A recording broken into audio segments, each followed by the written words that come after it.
नमस्कार साथियों, मेरा नाम है एसएन भारती और आपका स्वागत है सानवी जीएस चैनल के नए वीडियो में। आज है 11 सितंबर 2024। हम लोग 11 सितंबर 2024 से जितने भी करंट अफेयर्स के महत्वपूर्ण क्वेश्चन बन सकते हैं उस सभी पर डिस्कस करेंगे।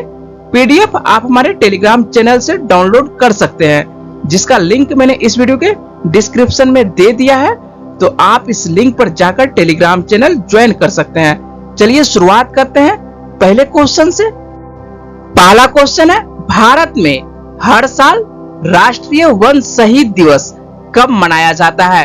यह जो है 11 सितंबर को मनाया जाता है। भारत में प्रतिवर्ष 11 सितंबर को राष्ट्रीय वन शहीद दिवस मनाया जाता है, ताकि देश के वनों और वन्य जीवों की रक्षा में अपने प्राणों की आहुति देने वाले लोगों के बलिदान को सम्मानित किया जा सके। पर्यावरण, वन और जलवायु परिवर्तन मंत्रालय ने 2013 में स्थिति को ऐतिहासिक खेजरली नरसंहार के साथ मेल खाने के लिए चुना था, जिसमें जो है बिश्नोई समुदाय के सदस्यों ने मारवाड़ साम्राज्य में पेड़ों की रक्षा के लिए अपने प्राणों की आहुति दी थी। और इसी कहानी के साथ मेल खाने के लिए जो है राष्ट्रीय वन शहीद दिवस जो है 11 सितंबर को मनाया जाता है। नेक्स्ट क्वेश्चन है, केंद्र सरकार ने सर्वोच्च न्यायालय में सरकार के पक्ष के लिए कितने अतिरिक्त सॉलिसिटर जनरल की नियुक्ति के प्रस्ताव को मंजूरी दी है? तो 6 अतिरिक्त सॉलिसिटर जनरल की नियुक्ति के प्रस्ताव को मंजूरी दिया गया है। सॉलिसिटर जनरल भारत के अटॉर्नी जनरल के बाद जो है देश का दूसरा सबसे बड़ा विधि अधिकारी है। अटॉर्नी जनरल को अपने आधिकारिक दायित्वों के निर्वहन के लिए जो है भारत के सॉलिसिटर जनरल तथा कई अतिरिक्त सॉलिसिटर जनरलों द्वारा जो है सहायता प्रदान की जाती है। भारत के सॉलिसिटर जनरल और अतिरिक्त सॉलिसिटर जनरल भी जो है केंद्र सरकार को सलाह देते हैं और सर्वोच्च न्यायालय तथा उच्च न्यायालयों में भारत संघ की ओर से जो है प्रतिनिधित्व करते हैं। नेक्स्ट क्वेश्चन है, हाल ही में संसदीय राजभाषा समिति का अध्यक्ष किसे चुना गया है? तो यह जो है अमित शाह को चुना गया है। हाल ही में गृह मंत्री एवं वाणिज्य मंत्री अमित शाह को जो है संसदीय समिति राजभाषा समिति का अध्यक्ष चुना गया है। अमित शाह जो है वर्ष 2019 से 2024 के दौरान भी जो है संसदीय राजभाषा समिति के अध्यक्ष थे। राजभाषा संसदीय समिति का गठन जो है वर्ष 1976 में राजभाषा अधिनियम 1963 की धारा 4 के तहत किया गया था।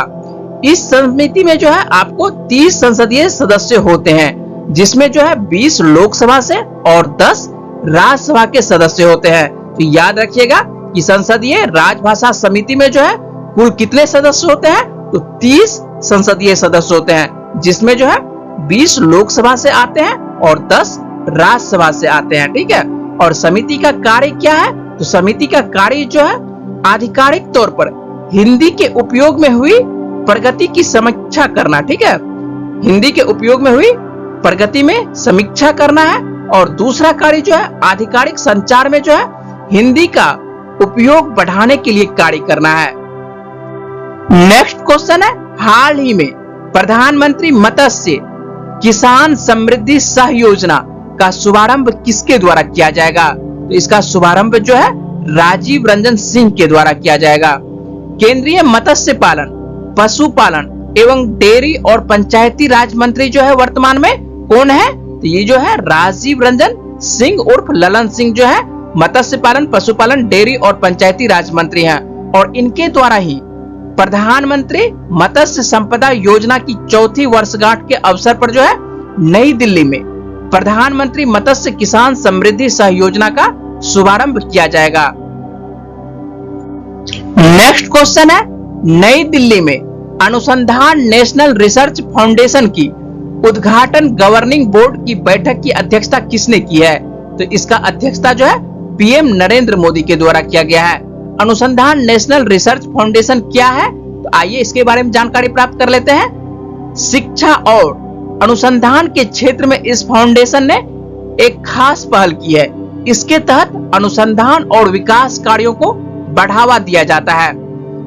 ANRF की स्थापना जो है राष्ट्रीय शिक्षा नीति 2020 की सिफारिश पर की गई थी।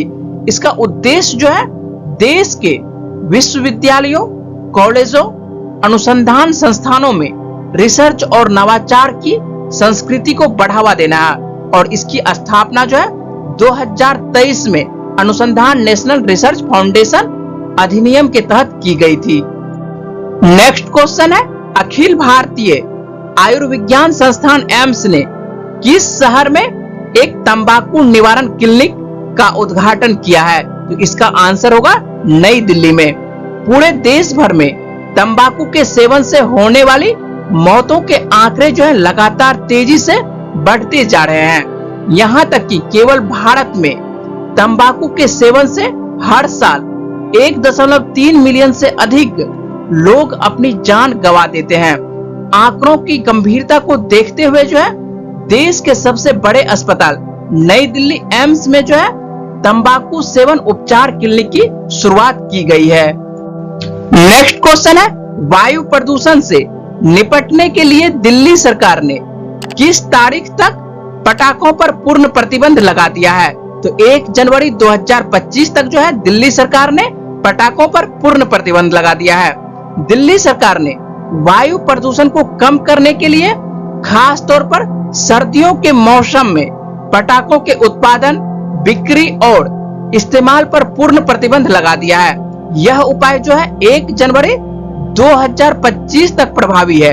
यह प्रदूषण के स्तर को कम करने और पर्यावरण के अनुकूल प्रथाओं को बढ़ावा देने के लिए बनाई गई एक व्यापक शीतकालीन कार्य योजना का हिस्सा है।